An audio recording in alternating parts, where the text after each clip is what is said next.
feel being out there? Felt good, yeah. I mean, you know what? It's good to be back and back in the NHL. You know, obviously this is a great opportunity for me to join Detroit, and they're playing really well so far this year. So exciting to join the team and just get back out there and skate with NHL guys. And you know, I've probably had 60 to 65 skates already. You know, after the surgery. So just try to get up to speed here at the NHL level, and hopefully it doesn't take too long.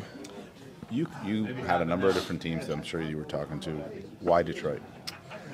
I just thought the fit was good, right? I mean, and that's not to say it wasn't good anywhere else, but you know, I think with a young team that's been playing well as of late, can kind of come in and build my game. Not too much pressure right away on me with the success they're having this year, and you know, I think probably the DeBrincat factor had something to do with it too. You know, just being comfortable playing with him, and not only on the ice but off the ice, and yeah, excited to build that chemistry again. We had some really good moments in Chicago, so it'll be fun to play with him again.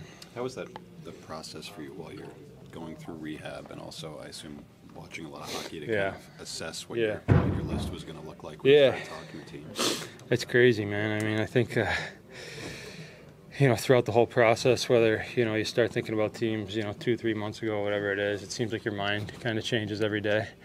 But I think throughout the whole process, I just felt like Detroit was always there. It was always, you know, in the back of my mind, kind of in my heart as well, to come join this team. And, you know, even to the point where check in with Pat Brisson and just see if Detroit reached out, or if they're calling, if they're interested. So it's exciting that it worked out.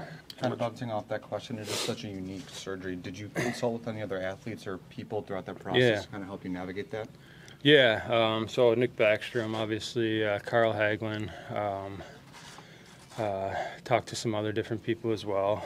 Just thought it was important to get as much information about it as possible, and it seemed like all those guys were feeling good. So, you know, it's still one of those things that's not really proven, but hopefully, in my case, I'm really optimistic about, you know, where I can go from here and how long I can play. So just take it day by day, and we'll see what happens. But I think just the situation I was in, and talking with the doctors, and you know, multiple doctors and physicians and different things, physical therapists, just seemed the best way to go. You mentioned, you know, a couple of the guys you mentioned who've had this surgery. Obviously, Nick's out. Carl never. You said it hasn't really been proven. Is it just a belief in yourself and what, you know, your body is capable of that you? No, I mean, I don't want to say it hasn't been proven, because I don't want to speak for those guys. I think, you know, it seemed to me like Hagelin had to retire more because of his eye.